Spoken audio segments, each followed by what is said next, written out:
All right, y'all. I just had the best conversation with Owen Unruh. We literally could have talked for, we did talk for hours, but I feel like we could have kept going. Such a beautiful conversation.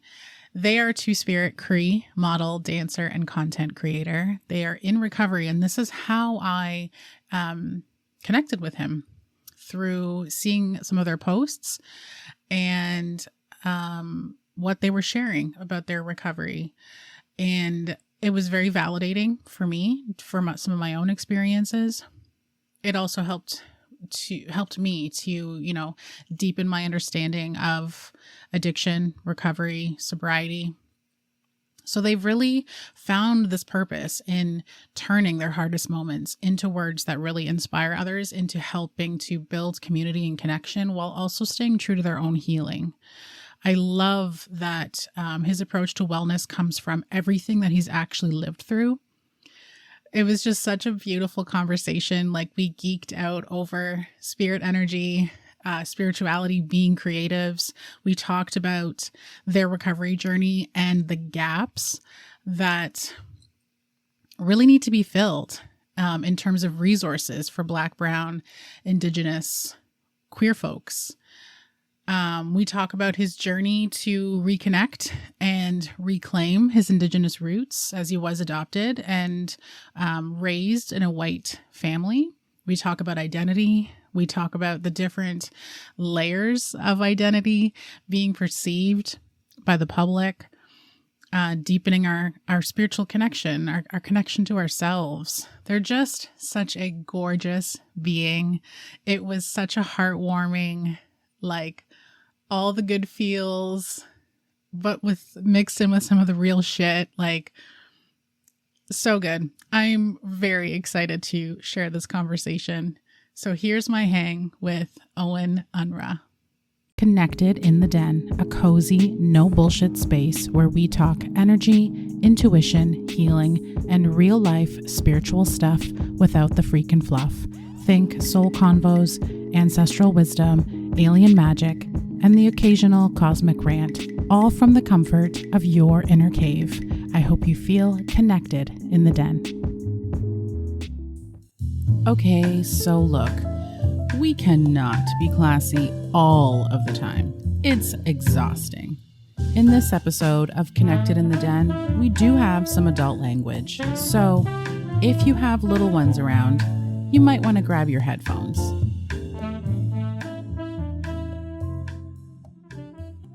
All right, y'all. I'm sitting here with Owen Unruh. I hope I pronounced that right. Unruh. Unruh. I'm so sorry. No, it's okay. Indigiqueer, Two-Spirit Beauty. I'm so excited to sit and talk to you today. We had some technical issues, but Spirit's moving through us and making everything happen. We figured it out. Yeah, we got it. Okay, so where are we at today? Energetically, physically, mentally? Gosh. Physically, feeling pretty good. Went to the gym, had a meal. Energetically, emotionally, kind of, um,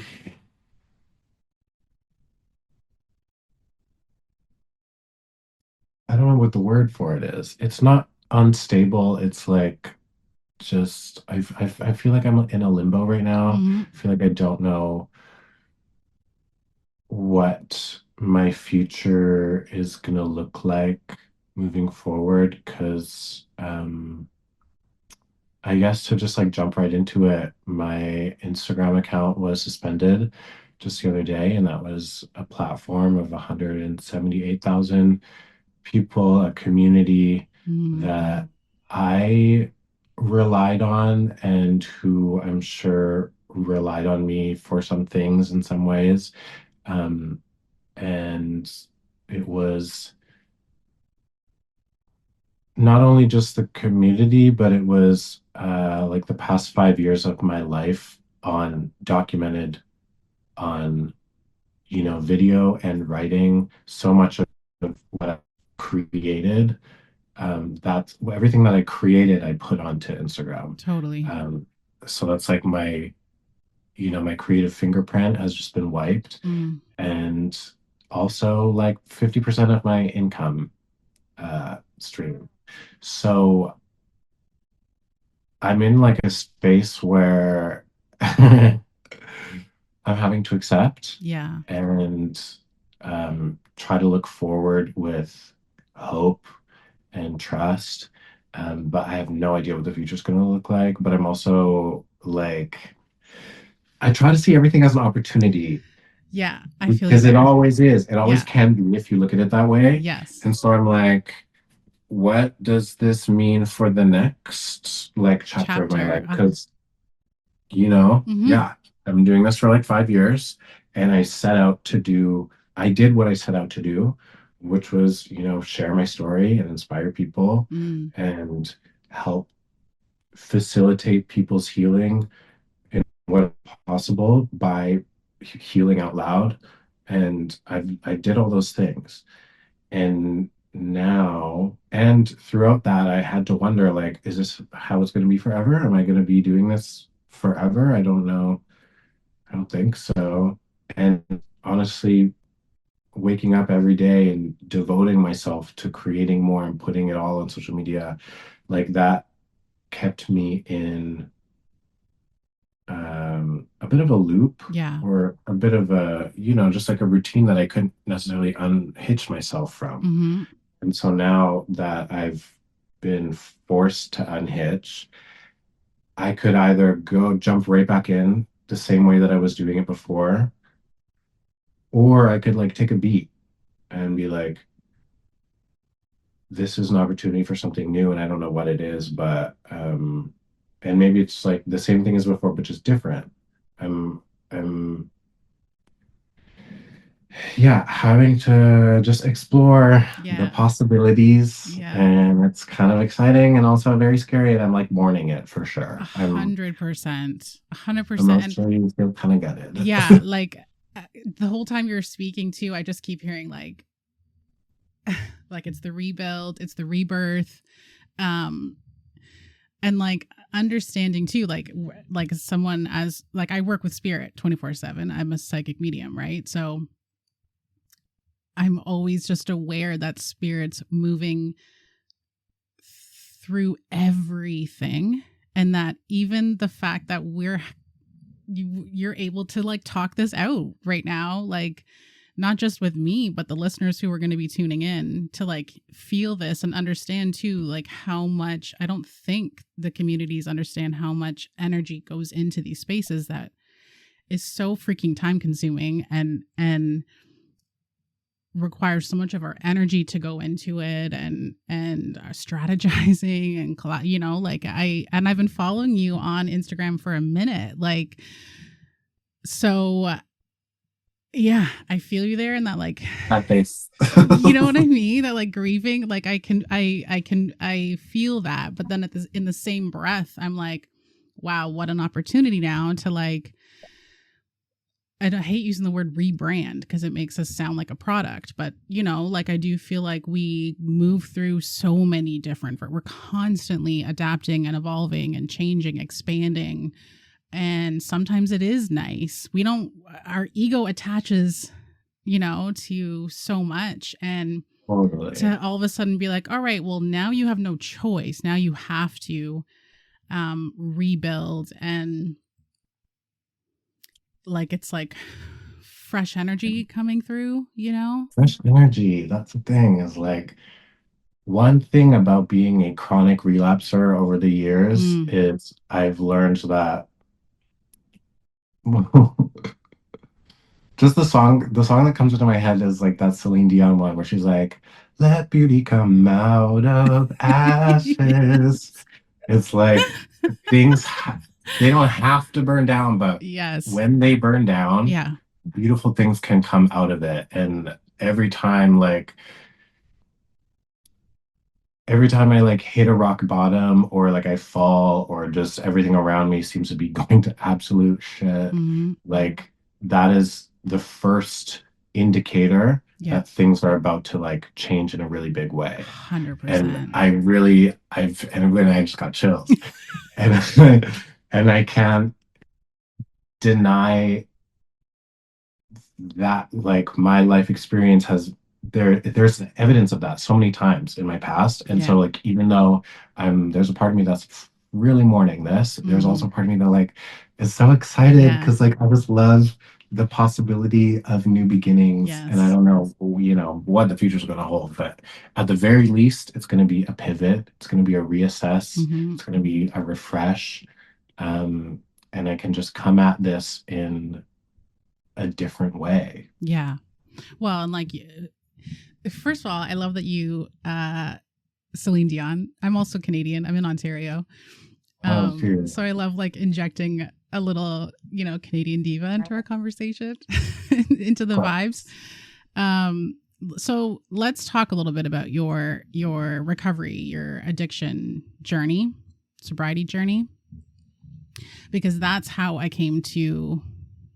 That's what like pulled me in to your account. Like I feel like it was, I don't know, probably some time during COVID.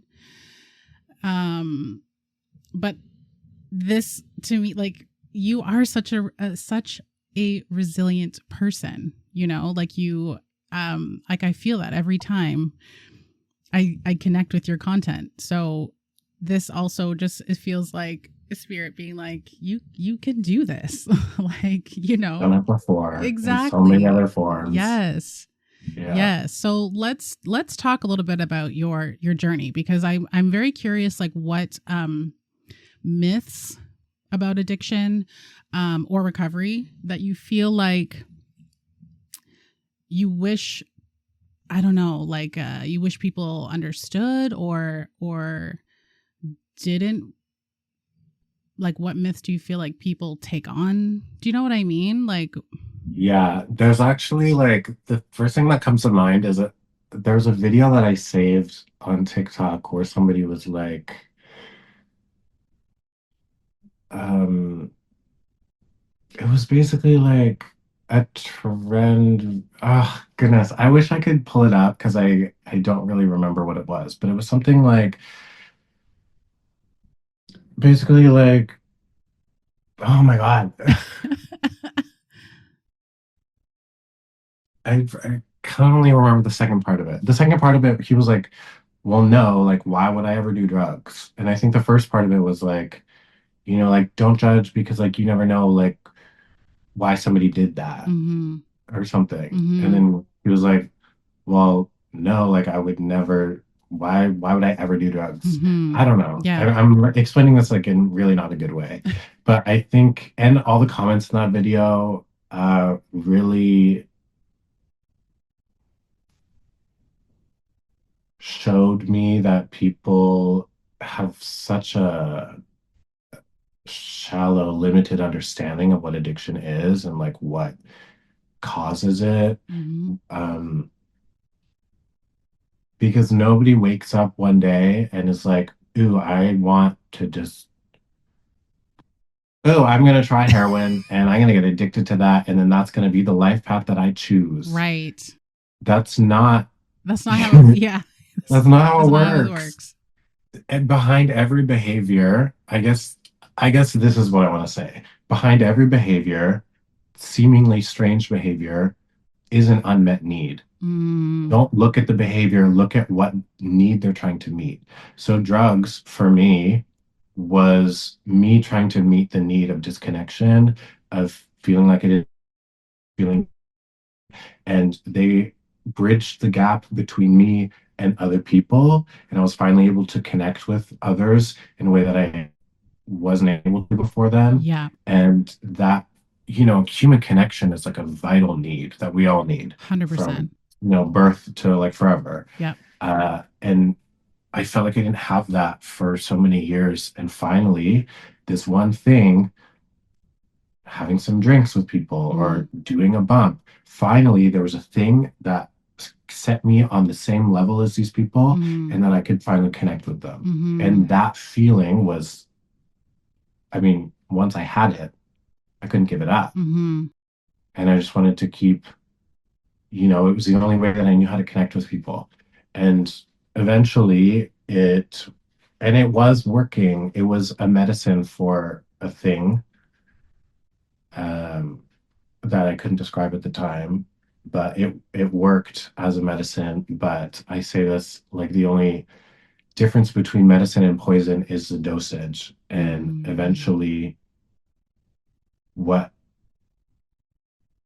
began as my solution ended up being becoming my problem. So it, it wasn't a mode of connecting for me eventually. It was just I was doing it because I was hooked into it. yeah. And yeah. And then like over the years it just got so bad, so bad. So then at my lowest, people see people who are like that and they're like, why the would you ever do that? Yeah. Like so stupid that you would even like pick up a drug. Hmm. Like you didn't need to do that. You could have just said no. You could have just yeah. Yeah. You could have just not done that. Yeah. Okay, but if you are in the same circumstances with the same upbringing, the same everything, you likely would have made the same choices. Hmm.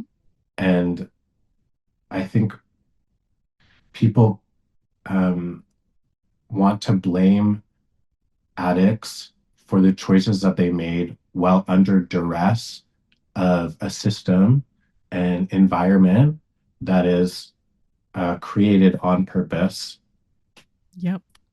by, you know, colonialism, Colonizers. capitalism, Yep.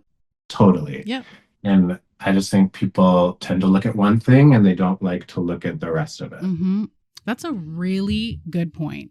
That's a really Mm. good point, especially in terms of like the systems. I love too what you're talking about, like the socialization aspect of it all, because that was a big thing for me. Um, especially where I was living, too, because I was living in the Caribbean and uh the party scene's insane there. And it's nothing but socialization, right? And in the early stages of my recovery, that was, I think, the most difficult part. Was like I struggled. I wanted to be in those social spaces, but I knew I knew I'd fail, quote unquote fail. You know what I mean? Like I just didn't trust myself. I didn't trust my limits and the easy access in those spaces. And then there was this part of like detaching from a lot of those friends. Either they did it or I did it. You know, they weren't comfortable with me not partaking. Um, and that was a difficult hurdle for me to, that took a long time for me to move through. But you're absolutely right. I think there's like a stereotype to addiction, and that's also too has I think a lot to do with like TV media and how they portray, you know what I mean, addiction. um and we don't often see like the full backstory into someone's life. So what helps get you through those challenging times, those challenging seasons or chapters or moments?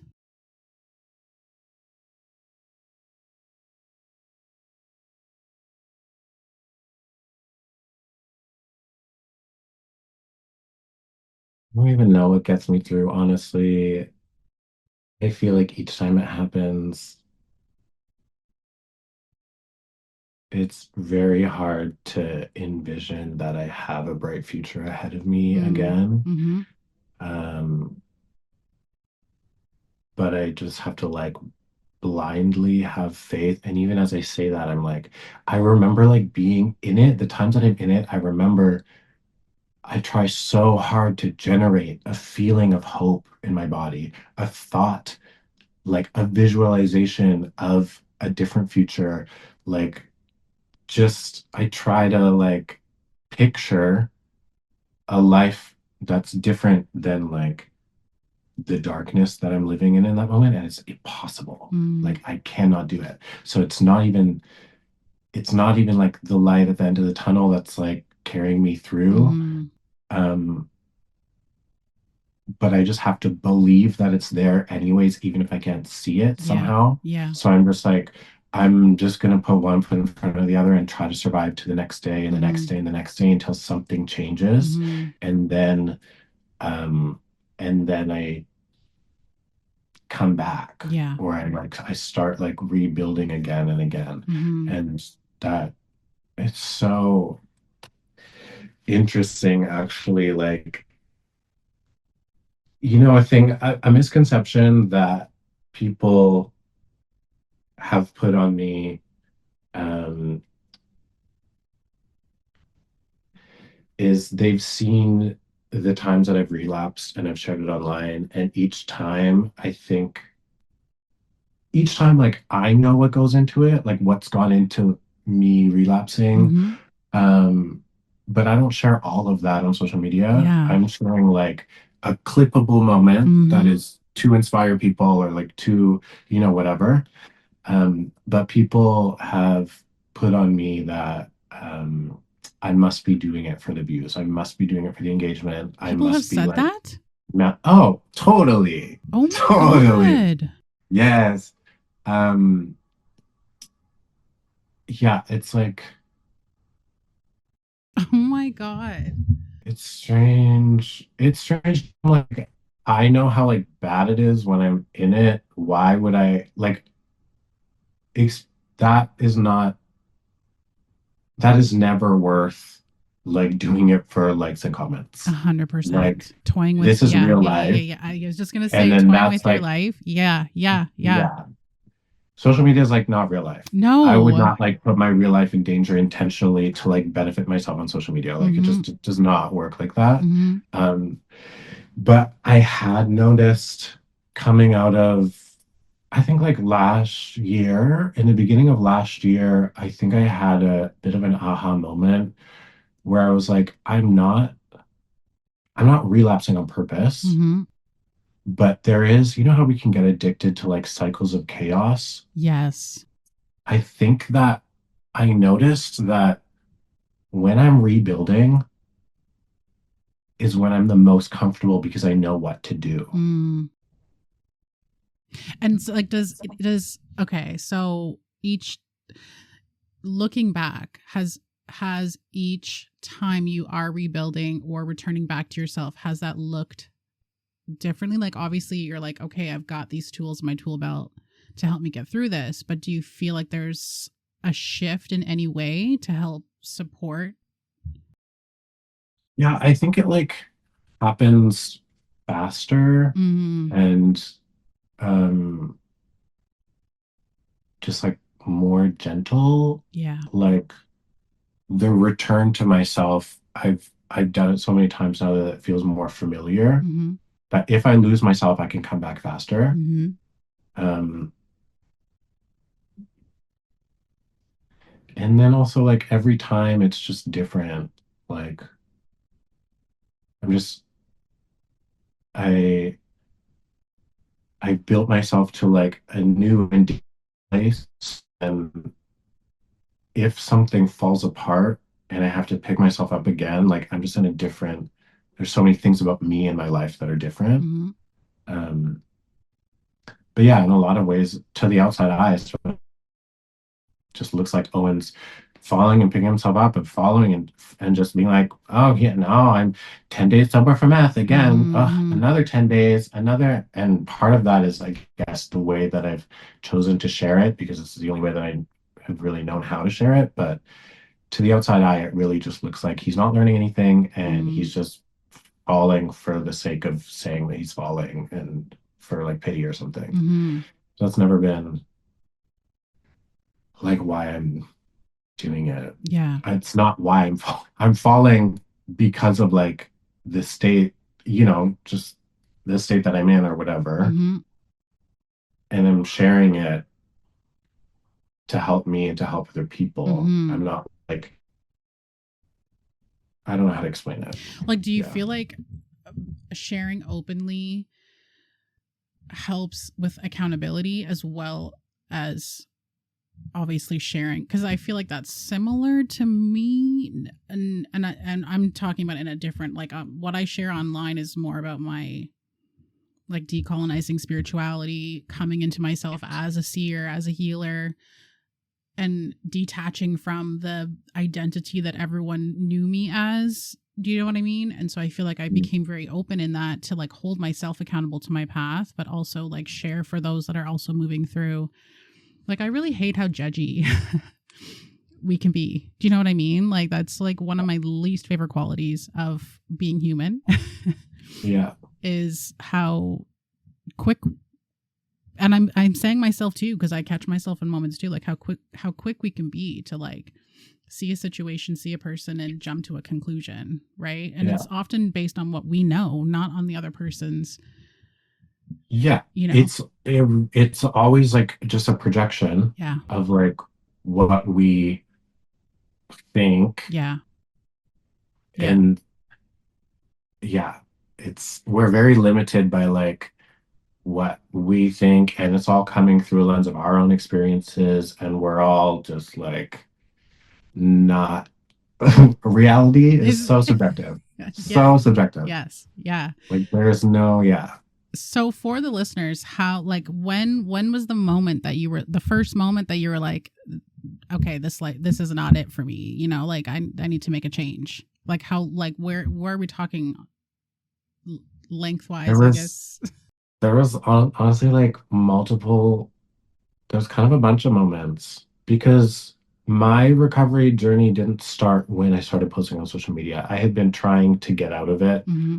for like a couple of years at least. Mm-hmm. And I just didn't have the resources or supports or like anything around me that could help,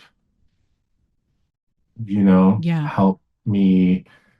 Even if I had made the, okay, stop, I'm gonna stop, I have to stop. Yeah. This can't be Yeah. what the rest of my life is going to be like. Mm-hmm. So, okay, I stopped doing drugs, and then what? I still don't have a place to live. I have nowhere like safe to detox. I have no way to like make money or just even survive. Mm-hmm. And then I'm just like, yeah, there was a lot of times that I wanted to stop and I kind of, but just the conditions didn't support it. Mm-hmm. And then there was a time that there's a time that I go back to in my mind a lot where I was off the street, um, and I had been sober before this, um, and I had like a good several months of sobriety, which several months, like big whoop, but like that that that was the longest I had gone since I started doing substances, and like since I was like 16. So mm-hmm. like many years later, I had tried to get sober, and I got off the street. I was in the shelter. I got the opportunity to do a reality TV show at the time, and I did that, and then I won the show, and I used that money to get myself into an apartment, and it was like a whole moment, and I thought that, oh, this is my happy ending. This is the start of the rest of my life. But this was like my very first attempt at sobriety, and I didn't know anything about sobriety. And recovery to me is different, which I know now. Mm-hmm. So I was staying sober. Mm-hmm. I like quit cold turkey. I was Mm-hmm. white knuckling it. Mm-hmm. I was going to the gym a lot. I was, in a very strict routine and everything. And then when the show ended and I was out of the shelter and left to my own devices, probably like the second night, I relapsed. Okay. And I that started like again for a long time. Okay. Um, and then after, once I had driven myself into the ground yet again, and it was so bad, I just remember like I had been living in, I wouldn't say it was like a crack shack, but it was adjacent. And I remember like I used to get I used to suffer from psychosis a lot, Mm-hmm. like really bad, Mm-hmm. every time pretty much that I used, Mm-hmm. but I couldn't stop anyways. But Yeah, and I would call the cops on myself. I'd call 911 and everything because I thought that like horrible things were happening all around me and like whatever. And I remember the cops came to my place, and uh, that in itself is so scary. Yeah. I'm already like in an activated state. Mm-hmm. I'm a person of color. Mm-hmm. I'm a drug user, Mm-hmm. and that's scary as fuck. So I'm already scared. And then the police show up, and I'm like, all right, Yep. the amount of times that I have had to thank all of my ancestors, Mm-hmm. God creator and the universe, Mm-hmm. that the police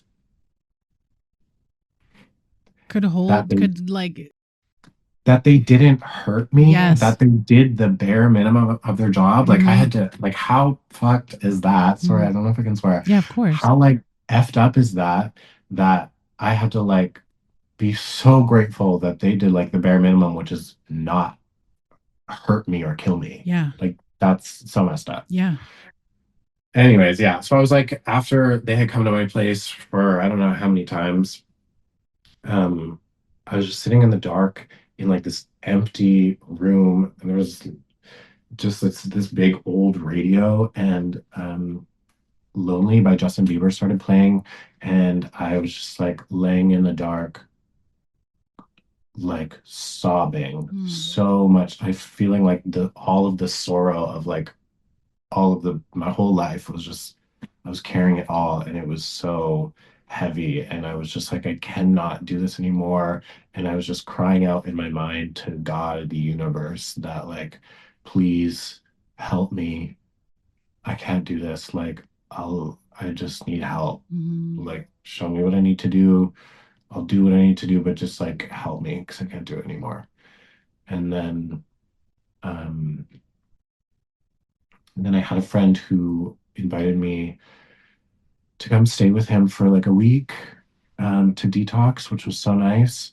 And then from there, I went back to this like crack shack apartment, but I was like, my head was in another place. Like my body was there in like this mess, this horrible roommate. And but my mind, I was like, I'm getting myself out of this. And I would like Mm-hmm. go for runs every morning. I would like meditate. I was like, I need to find a new place to live. And this was the first time that I started recovery. Mm-hmm. And it lasted for I think like 6 months before I had a relapse. And that relapse was a near death experience moment, which was like insane. And it's a long story, but it was just like insane. And from that moment, I was like, I need to take this even more seriously. Mm-hmm. And that's when I knew, up until that point, like I hadn't been telling people in my real life Okay. or on, my Facebook or anybody that I was struggling with this. Mm-hmm. Um, but I was like, I need to speak. I Yeah. need to share my story. I need to start working through this. And I promised myself that if I made it out, that I would help show other people the way out. Mm-hmm. Um, and I remember, yeah, like when I was like sitting in that cracky apartment, I just remember like being like, wow, it would be so nice if I could go on the internet, go on social media and just like see someone who's like doing this because I felt Mm-hmm. so alone. Mm-hmm. I was like, I felt like the only person in the world who's going through Mm-hmm. this, which I knew logically I was not, Yeah. but emotionally and everything, I was so isolated. Mm-hmm. So I was like, I can become that for people. I can, if I don't see a person on social media who's doing this, I will do that. And I would see these stories of people like Facebook posts that were shared of people with like 20 plus years of sobriety, and they bought a truck and they have a wife and kids and a new house, and we do recover. Recovery is possible. And I'm like, that's great. Can't relate. Mm-hmm. Um, you're like a million steps ahead of me right now. I need to know that I can make it to tomorrow. I Yeah. need to like know I just need to know how to navigate, first Yeah. steps. And so I just did that, and I did it out loud because I didn't know how, Hmm. but I started to do that, and then I started to share my story in other ways, and then that's when and on social media, and then that's when everything like started. That was like 5 years ago. Yeah. Yeah. I feel like I must have just started following you like around because I feel like it's been around that. I feel like and it's kind of crazy too because it's weird to think about like people we don't even know like follow like come through life because I watched like you reconnecting with your birth family and like like it's yeah I know it's been a journey for you but I'm happy that you do share. I do think it's needed more of black and brown voices. I think are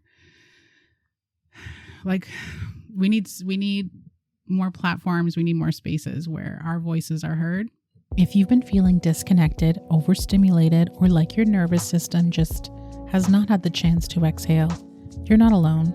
Energy balancing and Reiki healing offer a way to reset from the inside out, supporting your nervous system, clearing energetic stagnation, helping to remove emotional blocks, and helping you come back into alignment with yourself. Because energy is not dictated by time or space, these sessions can be offered virtually and can meet you exactly where you are without you needing to leave the comfort of your home. Every session is intuitively guided and tailored to what your body and energy field are asking for in that moment: grounding, emotional release, clarity, or rest. If you feel called to explore this work, you can learn more and reserve a session with me by visiting thewanderinglioness.com/offerings. This is your invitation to soften, recalibrate, return to your natural state of balance, and return to yourself. Our stories Totally. are shared. I was curious about your understanding between sobriety and recovery. Yeah, I think recovery is like an action word, Mm-hmm. and recovery implies healing, Yeah. and sobriety is just like a state of being, Mm-hmm. I think. Mm-hmm. That's I do interesting. think yeah. Yeah, and recovery is like there's more nuance. I think there's more room for nuance. Like Yeah. I rarely say that I'm sober anymore. Like when I'm sharing on social media, I'm like I'm X amount days sober from crystal meth, and Yeah. I'm really intentional about saying that because throughout my recovery, my healing, I've been able to explore like a new, not been able to explore a relationship period with things like psilocybin and LSD Mm-hmm. and um, further down the line, yeah, other substances like microdosing MDMA for like certain fun Mm-hmm. like events. Like I'm just and I drink alcohol now sometimes. I just yeah, I never want to be I'm not sober. Yeah. I'm not in sobriety. Um I don't feel like I can say that, but Mm-hmm. also I'm definitely in recovery. Mm-hmm. I am healing and trying to, you know, I guess just live a good life. And I'm glad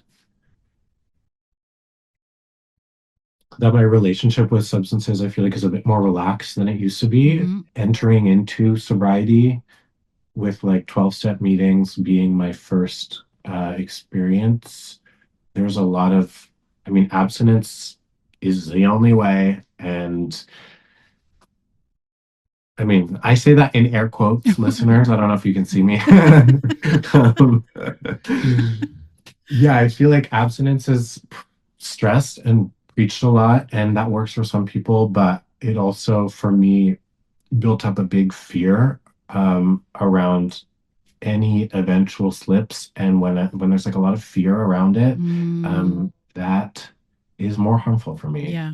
And Yeah, it's taken a long time to, I'm just trying to have like a more relaxed and like gentle and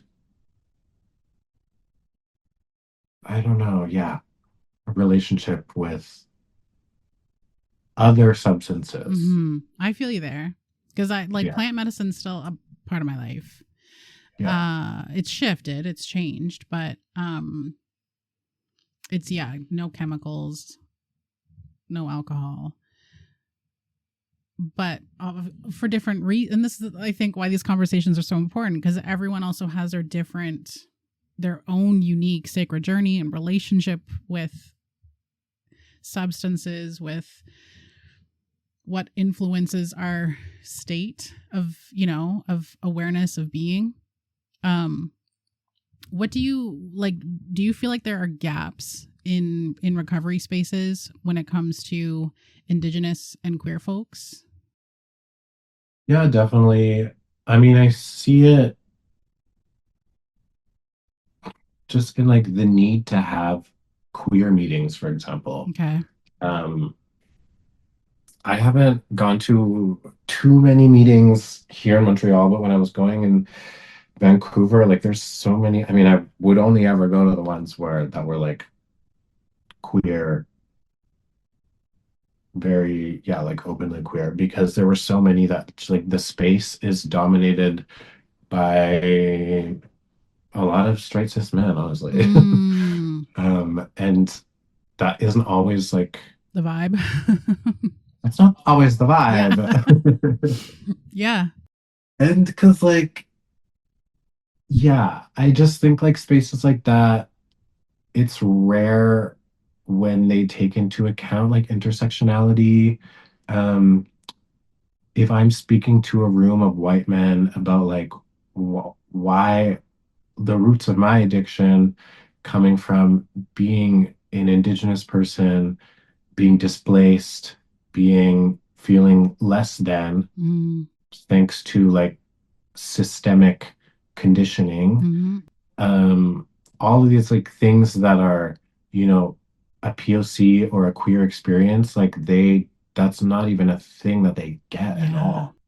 So yeah, I do think it's really important for us to be able to have these our own spaces to meet and support one another and see and hear one another because like there's so many there's so fucking many of us who like have these shared experiences because it's not just random that black and brown and queer people are having these experiences. Like this is a part of like post-colonial culture is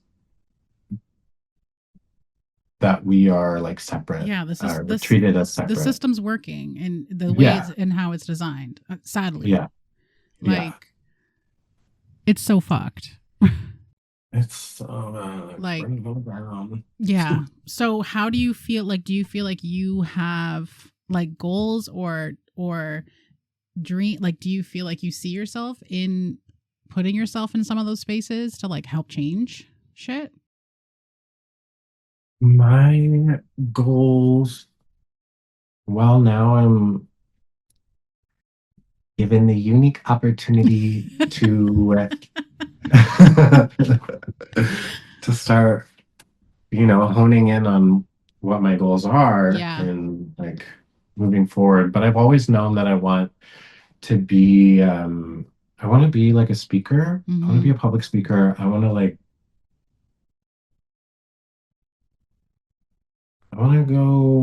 to speak in front of youth and Indigenous audiences and queer people and yeah, just like share. I think about like when we were in high school or like school, like sometimes we would get these Like like someone guest to come in. speakers. Yeah, yeah, Yeah. I remember one of them like lives rent free in my mind. Craig Scott. yeah. He was the Government name remembered. Craig Scott, brother of Rachel Scott, who unfortunately died in the Columbine shooting, and she left like a legacy of kindness and She was just like such a good person. So her brother went around um, schools and basically like shared her story and inspired, random acts of kindness and just like this it was like a very powerful and beautiful offering that he would Mm, just bring to these schools. And hmm. I look at that and I think that I could do something of that, like obviously different person, different story, different Yeah, offering but similar, of like, that, yeah, you know, yeah. I yeah, honestly, as you were saying youth, I was like, I see you working with youth. Like, I see you for sure in those spaces. I'm gonna go Um, back to my school and yeah. my and bring I want to bring my offering back to my school. Like my Hmm. that's what it's like a A goal. full circle kind of moment. Yeah, I love that. Well, we just spoke it out into existence. totally. It's gonna So, happen eventually. what boundaries do you feel like you've learned that are like non-negotiables necessary for your wellness and well-being? Mm. Oof, that's such a yummy question. Ooh, I love boundaries. Um, a big one for me, my basic like non-negotiable um is kindness. Mm, I think about this in romantic relationships, particularly because the last one that I had, it was years ago, but it was abusive, uh, and I had normalized it, um, like normalized being treated that way. hmm. And a thing that my friend said to me during, one of the many times where I was venting to him and sharing what this guy had done and whatever, he was like, I'll never forget my friend. He was like, you deserve someone who, even when they're angry, knows to take time away until they can come back and treat you with kindness and respect. Mm, Um, and that has become like a marker for me of like if people, because how basically like how people treat me or behave in conflict determines like how far I'm from that. yeah. Because if you get activated and you suddenly want to hurt me, Mm-hmm. that's a no-go. Mm-hmm. No. Mm-hmm. You need to know to like maybe I did something that really piss you off, and that is so valid. You take time away, breathe, figure out how to, come to me with kindness. Mm-hmm. And because I will do the same. Mm-hmm. I don't ask for what I can't, give Yeah. myself. I love And that. I just have a standard now for just like how I want to be treated by all people. Mm-hmm. Yeah. Mm-hmm. Yeah. So, okay, I'm curious too, like just with you, the layers of your identity, because I like I struggle with identity.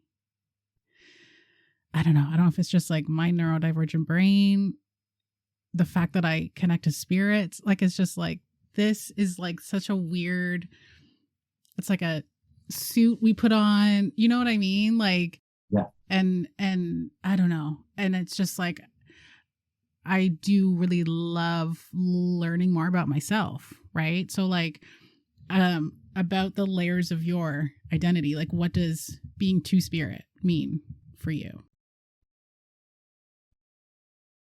It's a great question. Identity is such a interesting one for me too, because I feel like I pull beliefs from so many different like areas Yeah. that don't, they all like overlap or that I just pull things that like resonate. Yes. And Yeah. so like on one hand, I feel like I'm just like a soul that is living out like a soul contract Mm-hmm. that's like from wherever souls are from Yeah. that came to Earth, Yeah. and Earth is the playground, it's the school Yeah. and The whatever. classroom. Yep. Yep. Yeah, there's that. And then also I feel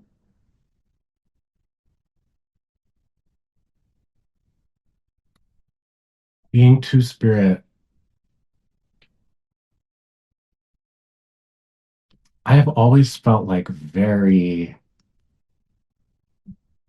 well, when I was younger, Fluid. always like Like, very, are yeah, you like, a water sign? yeah. So I'm a Pisces Okay. also. So I'm like, I'm the very end of the zodiac, Okay. and I'm the last, like, right before I'm the end of the zodiac. Pisces and Aries, like the beginning and the end, or the end and the beginning. Um, and I'm like the last day of Pisces season and the Oh, last hour moving shut into Aries up. season. So I'm like right on the end of like death and rebirth. Wow. And I feel like I'm just like, yeah, I very much am both of those things. Mm-hmm. And at the same time, I carry so much of feminine and masculine in me. And they just like are always, it's just like it's just who I am all the time. Yeah. And that means that I see things, I feel like I'm able to bridge the gap between men and women in a way like I don't know, I just like exist in a space that's like between. But then at the same time, I present man body. Totally. Yep. Yep. Like Yep. like gym bro, like whatever. Unless I'm like walking a fashion show and they want me to wear heels, and then it's like the femininity comes Yeah. out. But Yeah. like most of the presentation is like Yeah. you look at me and you're like, well, that's just like a regular Joe Schmo. Mm-hmm. But inside, I'm like, I'm the whole universe Yeah. and the balance of everything, and I'm the bridge between two Yes. worlds. Yes. Yeah. Well, like, because I feel like I'm mixed, right? So I also really struggled between two different backgrounds and like just the way the world sees me and like not seeing me as a mix. They just, they see my skin color and they're like, well, you're black. Not like it's just, so I think even that really fucked with my identity, like growing up in school in predominantly white spaces where people like might be like, my mom's coming to school today to watch us play. And then I'm like, oh, she's here. And they're like, where? I'm like, she's right there. They're like, where? I'm like, right there, that blonde lady. Yeah. And they're like, oh, okay. Are you adopted? Like they jump to their, like conclusions. And like, so that's always toyed with me. And like, or, black women saying I'm not black enough. Like, so, and then again, like you, I'm like, why does it even matter? Like, cause inside is I connect with this energy or I don't know. It's just, so I feel you and what you're sharing here. And I'm curious too with like how reclaiming your lineage, reconnecting with your lineage, like how that's also kind of shaped your sense of self. And also like has that I don't know, influenced or like affected your recovery? Yeah. It's interesting. You reminded me of like the other uh part, which is that I am Indigenous, but I was adopted and raised in a white family. So Okay. I'm like, So yeah, I'm you like kind yeah, of you both get worlds totally. Yep. again. Yeah. Um, yeah, I grew up knowing that I was Native, Mm-hmm. and it was pretty unmistakable. Like me and my brother both, same mom, different dads, adopted into the same family, and that family was, white and Christian, raised on a farm. And I just remember like I remember my mom getting weird looks in the store because she's walking around with these two brown kids, Mm-hmm. and there was just so many things that made me feel like different. Yeah. But yeah, and she never hid from us. I mean, you couldn't, but she never hid from us that we were adopted or native. And she was very honest about the fact that it wasn't, um, it wasn't a question of love when it came to our birth mother. It was a question of, you know, her health and stability. She just like was not. She was in it, her own addiction, Okay. wasn't able to take care of us. And I understood that like very easily. Mm-hmm. Uh, I think it was a bit harder for my brother because he was like a year older, so he had more of a connection with her. Um, and I was, yeah, just baby, so I really didn't have that connection. And so as we're growing up, I know from my mom that I'm Indigenous, and then I'm learning what this means from a colonial lens.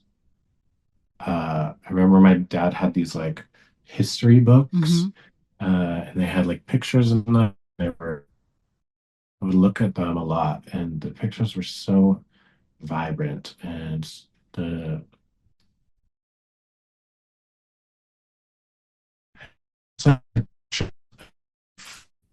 colonial soldiers in their blue uniforms, basically like at war with these pagan savage people. And of course, it was written and illustrated from a colonial lens. And yeah, and then my dad was really into Western movies. So Mm. it's all about, Yeah. the savage Indians, and the Westerners are like the heroes.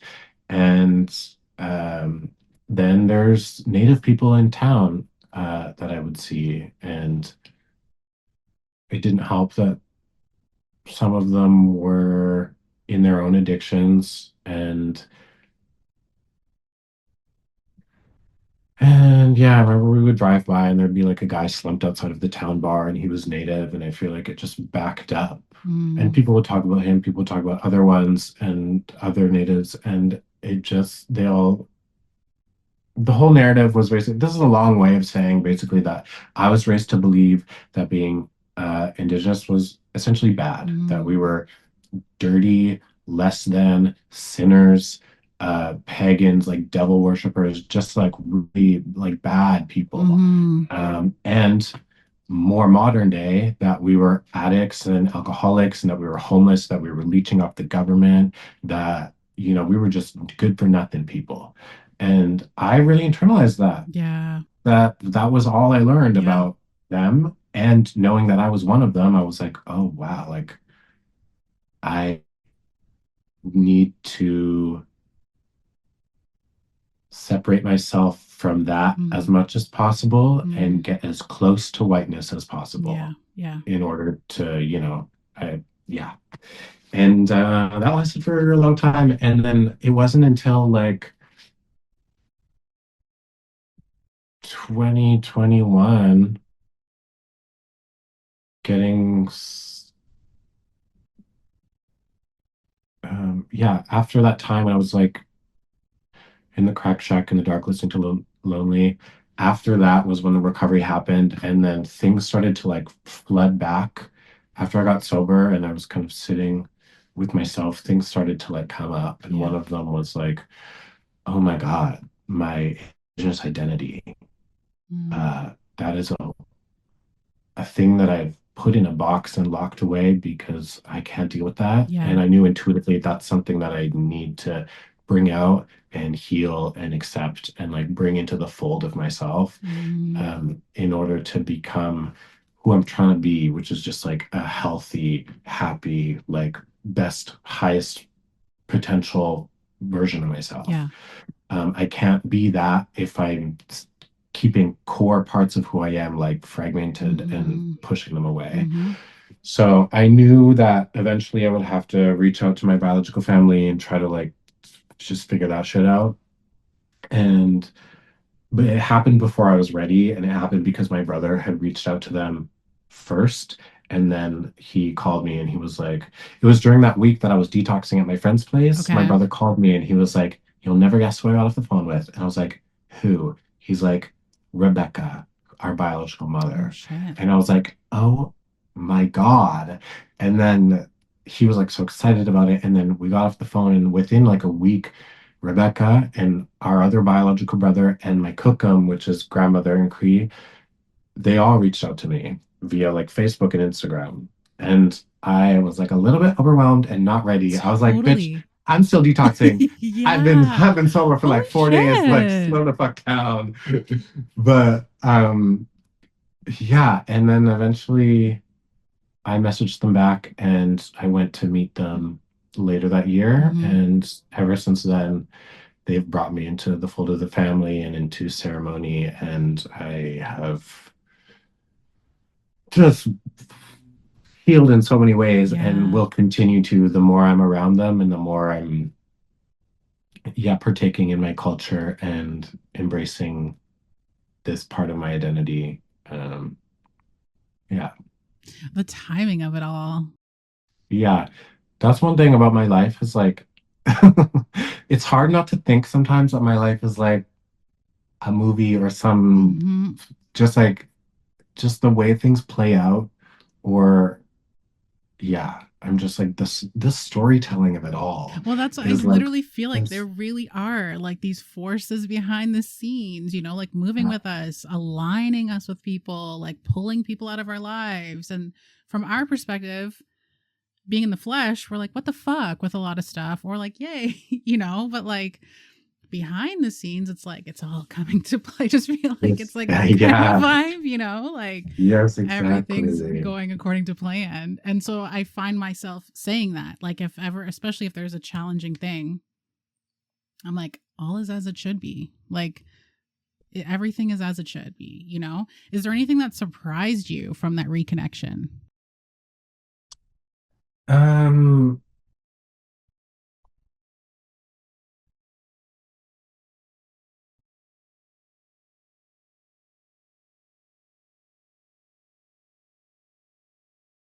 I guess like a pleasant surprise was that, again, on the timing thing is I had an understanding that if I were to ever reach out to my biological family, there's a good chance that they could be not good people. They could be Mm, in addiction. right. They could be in any sort of state in their lives. Uh, I have watched enough movies to see the trope of, a biological parent reaching out to the character and it seeming to go well, and then like later on they're asking for money or they're asking for a kidney transplant or like Right. some crazy shit. And so I was like, Give me I'm your walking organs. into Yeah, yeah, yeah. I'm like, I have to prepare for worst case scenario. Yeah. And everyone is on probation because I Yes. don't need any of you in my life. I'm good. I have a family. It Yeah. would be good and healthy for me to understand this part of myself. Mm. But if you turn out to be unhealthy people for me, like I have no problem saying Hmm. goodbye. Yeah. Um, and pleasantly surprised that my biological mother, who was in addiction for so many years, she's in her own recovery journey and has been for a lot of years. My cookum, um, same thing. And she is an elder in her community. She's a teacher, a knowledge keeper. She's a ceremonial leader. And I've been really, really fortunate that that's the family that I'm reconnecting to. Mm. And that's just how my life is. Yeah.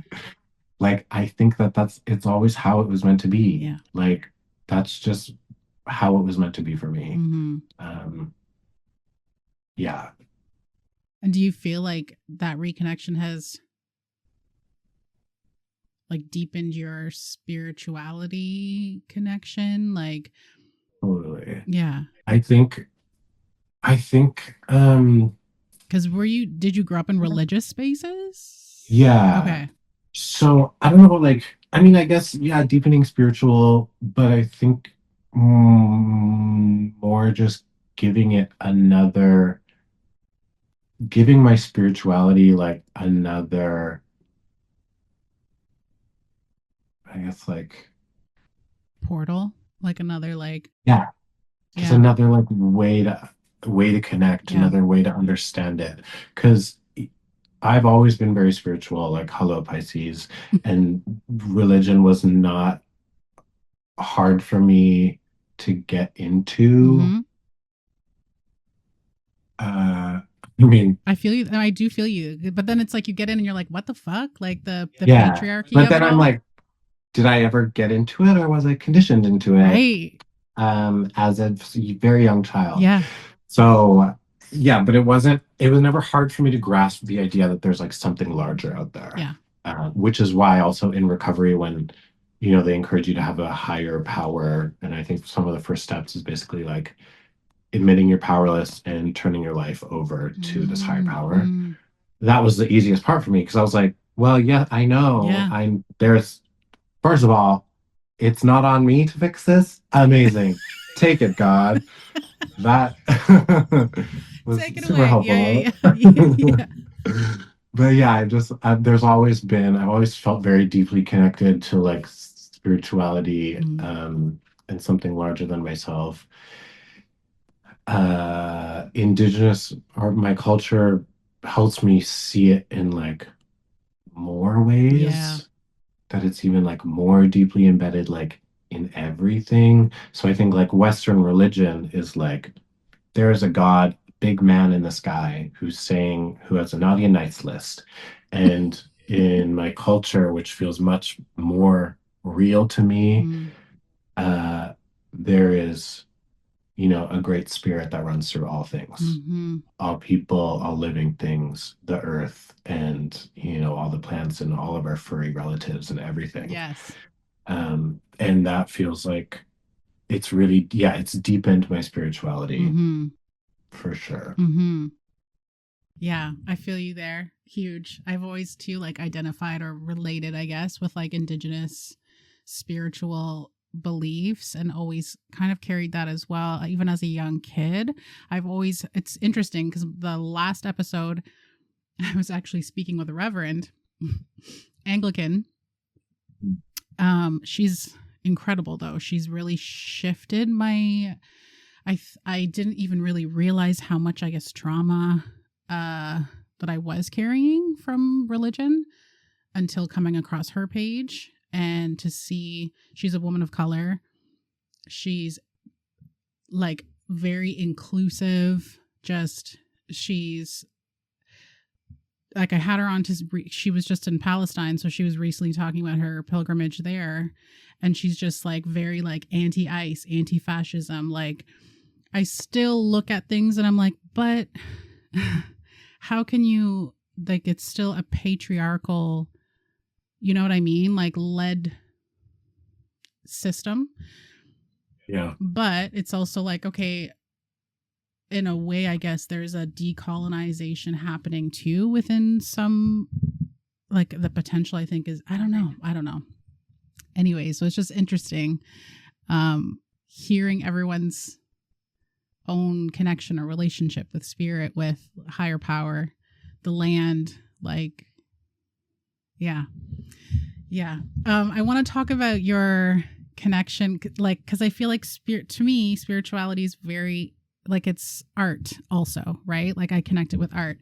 I know you're an artistic person, dance, modeling. Like how do you feel that those modalities have been as like healing tools for you? Like not only just with like what you're moving through, but also connecting to yourself. Because like movement in some way too must also help process things for you, like move energy for you. 100%.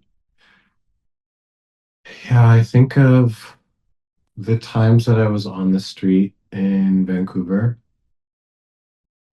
Um, I moved to Vancouver with hopes of becoming a dancer and a model, and that all had to be put on hold eventually.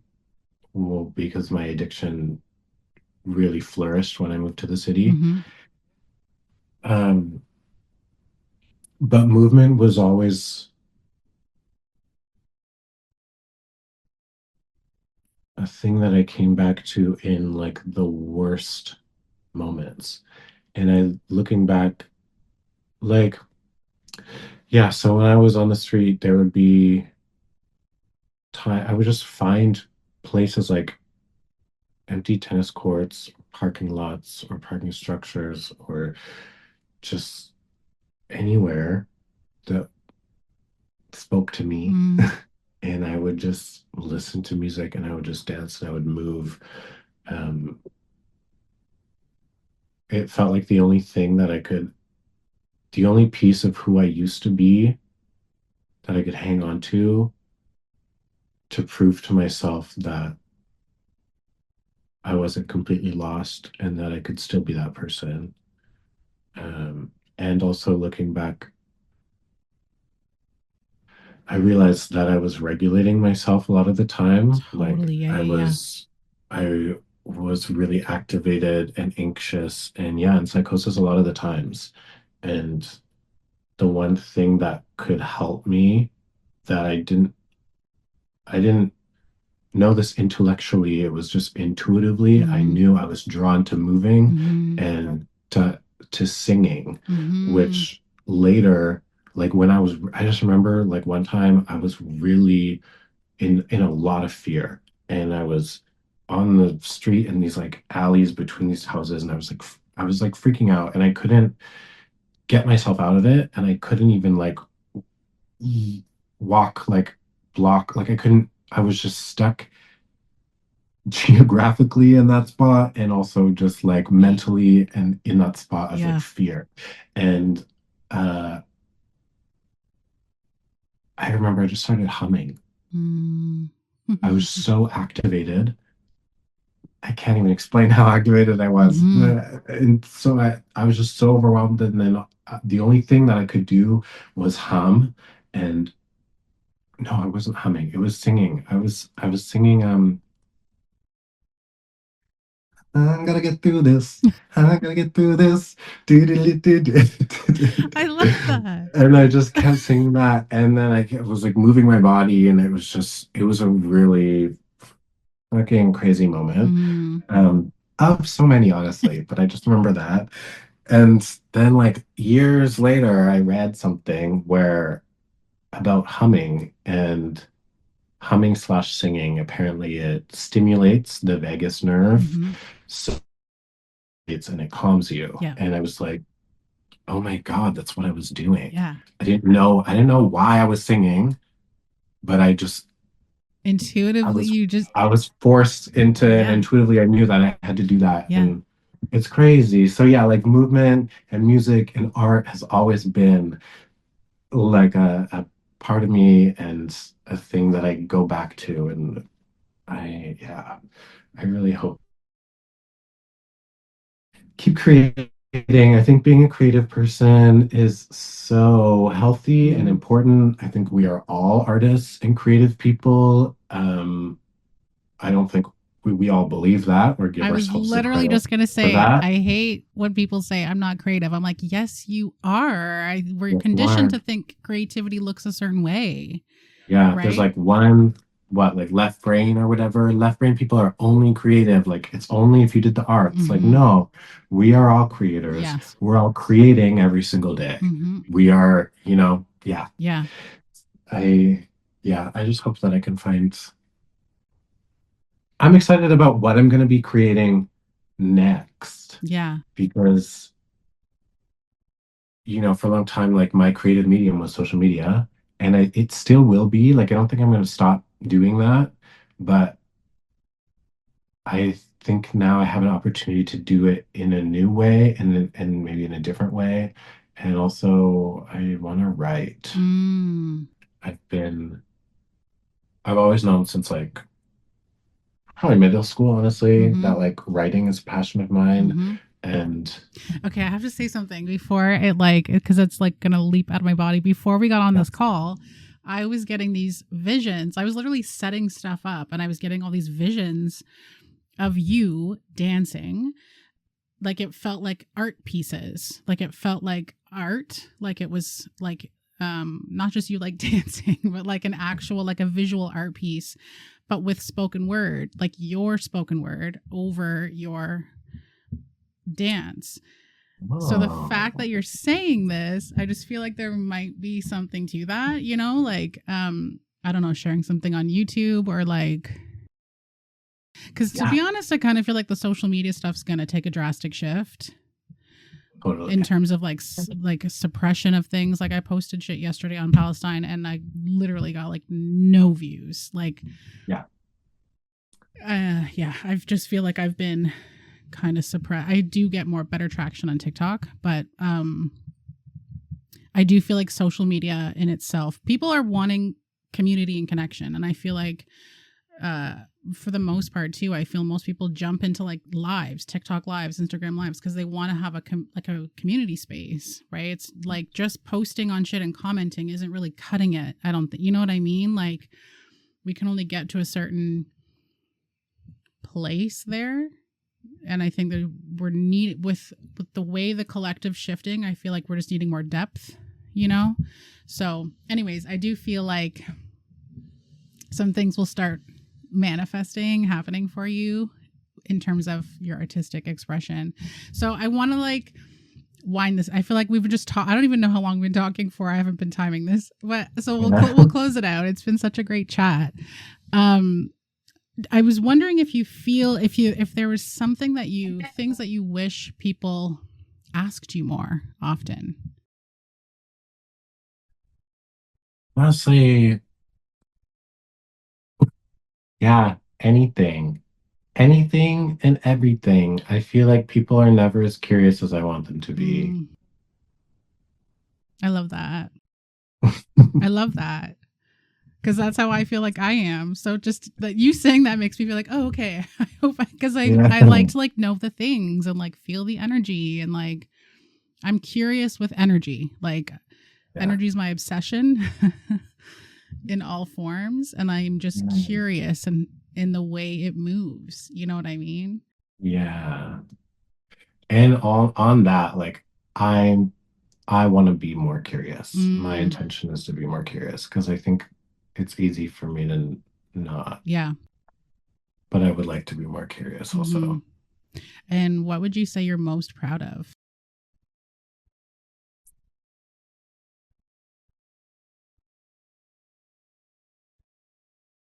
My relationship with myself. I love that. Yeah, it's ooh, I ooh. love that. It's so kind and gentle and nurturing and really playful, and I'm devoted. Yeah, Yeah. I love that.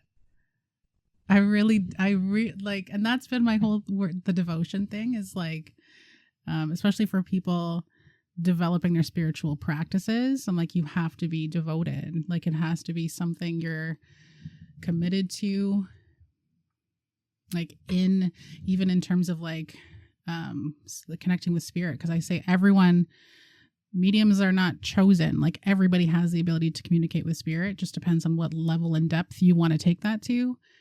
But Mm. it's relational, right? Like, our connection with spirit is relational. Everything really is how we relate to things. What's your rising sign? Um, Depending on the app, so Pisces, Cancer, Cancer, but Okay. there's also sometimes I get Mm. Sag rising. Mm-hmm. Yeah, depending on what I'm using. Okay. I was just curious because like I'm to me that's the rising signs what we really are. The sun Yeah. signs what we show to the world, right? And one final question: what does joy look like for you in this chapter? Because I feel like how joy is its own type of medicine, and I think that kind of shifts for us too. Joy.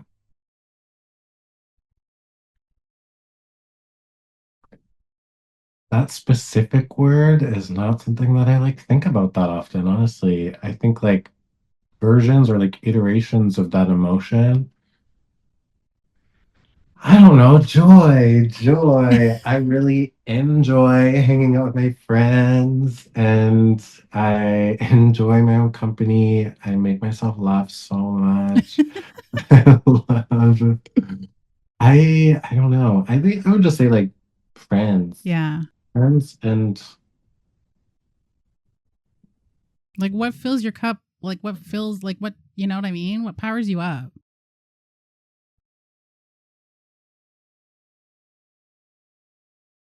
I think I think my relationships with my Yeah, I friends. love that. Yeah. That's very special because not a lot of people can say that. Yeah. You know what I mean? I'm like so like yeah, no. I'm really lucky Like with that's the a particular kind of richness. yeah, really. Relationships are wealth. Yeah. Good relationships is yeah. That's like a richness that not everybody can have. Yeah. Hmm. I love that we just spoke on that. That's nice. Yeah. Thanks for sitting with me, Owen. This was such a nice chat. Ah, thank you so much. I really appreciate you giving me the space to talk and connect with you. Yes. And Yeah. Thank you so much for curling up in the den with me today. Your energy, your presence, and your curiosity truly mean the world. If something in this episode stirred something in you, made you think, made you laugh, made you feel a little more connected, please take a moment to rate, review, and subscribe to the show. Share this podcast with a fellow wild heart, a cosmic kin, or someone who's just walking their own path of remembering. That's how we keep growing this pride, one beautiful freaking sacred soul at a time. This space is a labor of love, and your support helps it reach the people who need it most. My darling, this lioness is always rooting for your roar. Until next time, be curious, be inspired, and be blessed. See you soon on Connected in the Den.